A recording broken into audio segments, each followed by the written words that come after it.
Hello guys, welcome back to my new blog. और आज हम हैं फिजिक्स लैब में, जहां पर बच्चों के द्वारा बहुत सारे प्रैक्टिकल होने वाले हैं। Different types of practicals will be performed by these students. So at first, yeah, we are going to near to the optical bench. These girls are performing a practical based on concave mirror.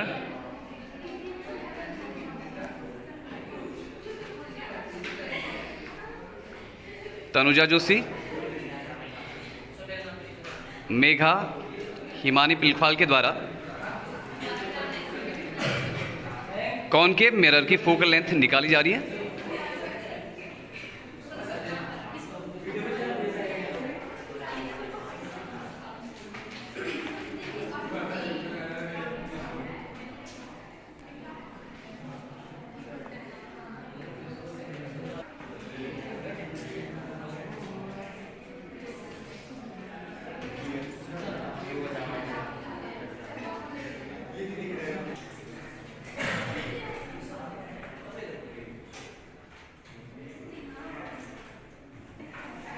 Mega, would you like to explain this experiment?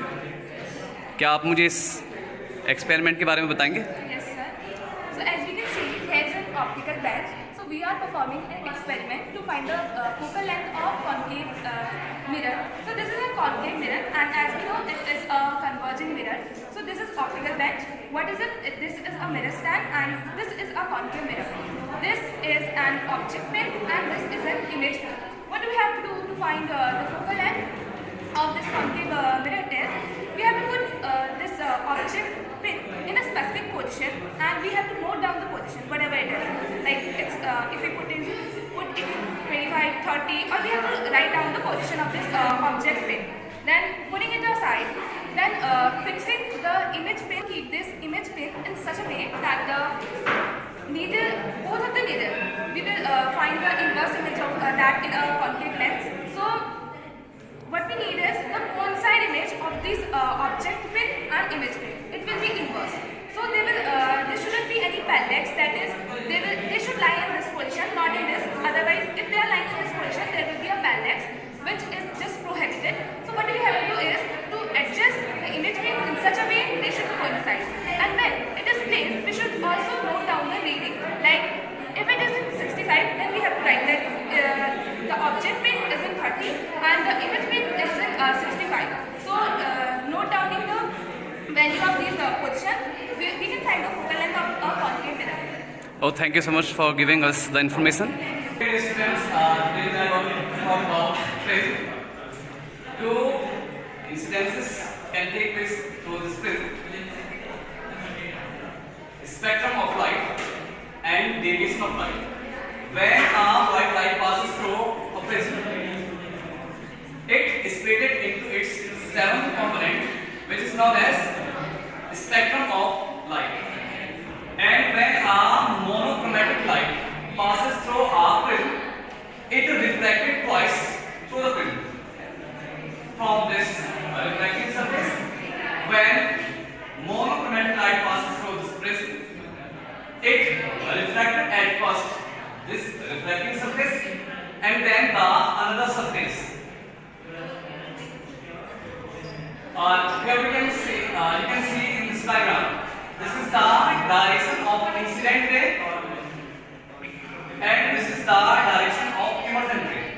And this angle, the angle between direction of incident ray and direction of emergent ray is called angle of deviation. Angle of deviation depends on angle of incident. I told you, angle of deviation depends on angle of incident. Increasing angle of incident, at first angle of deviation decreases, and after a minimum value, angle of deviation increases. The angle of deviation is called minimum angle of deviation. So today in our experiment we have to find out minimum angle of deviation. In the condition of minimum angle of deviation, angle of incident equals to angle of emergent. I1 equals to I2, R1 equals to R2, and the refracted ray is parallel to base. तो चलिए students, आज हम निकालते हैं minimum angle of deviation. तो आप ये video में देख भी सकते हैं और आपके सामने है एक ड्राइंग बोर्ड है। इस ड्राइंग बोर्ड के ऊपर हमने एक वाइट पेज रखा है जिस पर हम ये प्रैक्टिकल परफॉर्म करने वाले हैं। सबसे पहले हमने क्या किया, जो ये वाइट पेज है इसको हमने इस ड्राइंग बोर्ड के ऊपर फिक्स कर दिया है और उसके बाद हमने इस ड्राइंग बोर्ड इस पेज के बीचों बीच एक लाइन ड्रॉ की। ये लाइन इस पेज को दो इक्वल पार्ट में डिवाइड कर रही है और उसके बाद हमने जो ये लाइन ड्रॉ की है 5-5 सेंटीमीटर के अंतर पर हमने इन पर परपेंडिकुलर ड्रॉ किए हैं।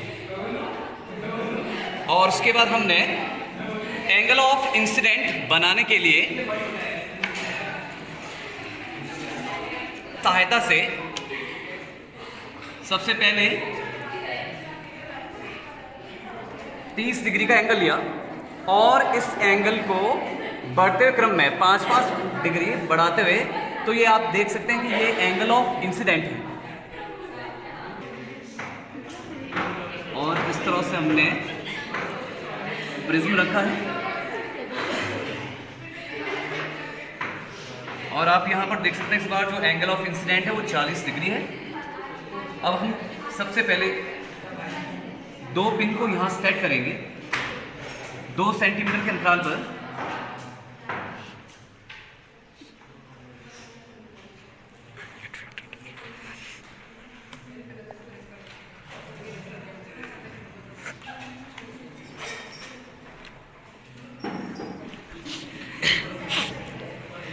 और ये दोनों पिन ऑब्जेक्ट पिन का काम करेंगी।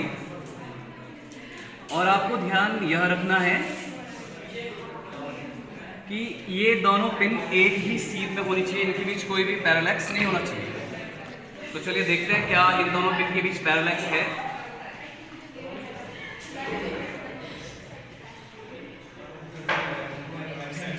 क्योंकि दोनों पिन एक सीध में है, इनके बीच कोई भी पैरेलैक्स नहीं है। तो ये इंसिडेंट रे का काम करेगी। इसके बाद हमने इमर्जेंट रे को ऑब्जर्व करना है। तो इमर्जेंट रे को ऑब्जर्व करने के लिए हम पेंसिल का यूज करेंगे और इस प्रिज्म के ठीक पीछे हम इस पेंसिल को इस प्रकार होल्ड करेंगे कि ये दोनों पिन और ये जो पेंसिल की नोक है इनके बीच कोई पैरेलैक्स ना रहे, अर्थात ये तीनों की तीनों एक सीध में हो। तो आप देख सकते हैं जिस तरह से मैंने आपको बताया था कि दोनों ये जो ऑल पिन्स हैं ये दोनों की दोनों सीध में होनी चाहिए, एक सीध में, और इनके पीछे जो पेंसिल की नोक है तो वो भी ठीक इसकी सीध में होनी चाहिए। आप देख सकते हैं तीनों की तीनों एक सीध में है।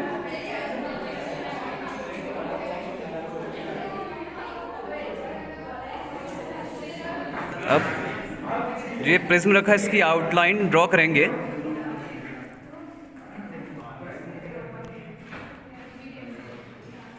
पेंसिल की ये दो पोजीशन है। जब एक पोजीशन पर पेंसिल को हमने यहाँ रखा तो पेंसिल इन दोनों पिन की सीध में थी और एक पोजीशन ये है।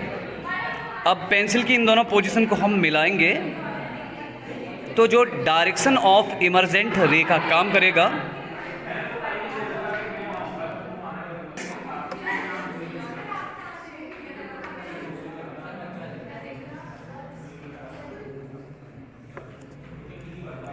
तो आप देख सकते हैं कि ये इंसिडेंट रे की डायरेक्शन है और ये इमर्जेंट रे की डायरेक्शन है। तो इंसिडेंट रे की डायरेक्शन और इमर्जेंट रे की डायरेक्शन के बीच बनने वाला जो ये एंगल है इसको अब हम मेजर करेंगे।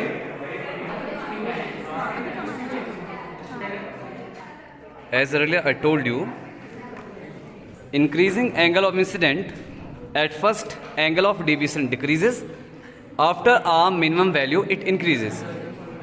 So here you can see in the diagram, now we find the value, it is around 41 degree. तो इस प्रकार बच्चों के द्वारा मिनिमम एंगल ऑफ डिवीज़न को मेज़र किया जा रहा है। चलिए बढ़ते हैं एक दूसरे एक्सपेरिमेंट की ओर। दिनेश जी, आप कौन सा एक्सपेरिमेंट करें, आप मुझे बताएंगे इसके बारे में? सर आज हम ये कॉन्वेक्स लेंस है, इसकी फोकल लेंथ को मेजर करेंगे। ये एक ऑप्टिकल बेंच है, ये ऑब्जेक्ट है एंड ये इमेज पिन है, और इनको हम एक फिक्स डिस्टेंस पे रख के जो ये ऑब्जेक्ट पिन है ये इमेज पिन के जस्ट कोइंसाइड करेगा, पैरेलल एक्स से नहीं होगा।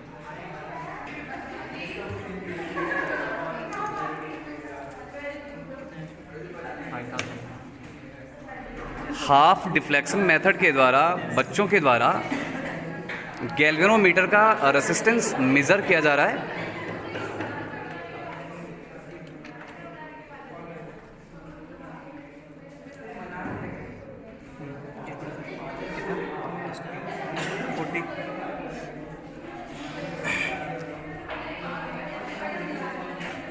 स्लो ऑपरेटस है और इसमें हम पोटेंशियल डिफरेंस, ये स्लो ऑपरेटस है, इसमें हम वोल्टेज और करंट के बीच में रिलेशनशिप देखेंगे।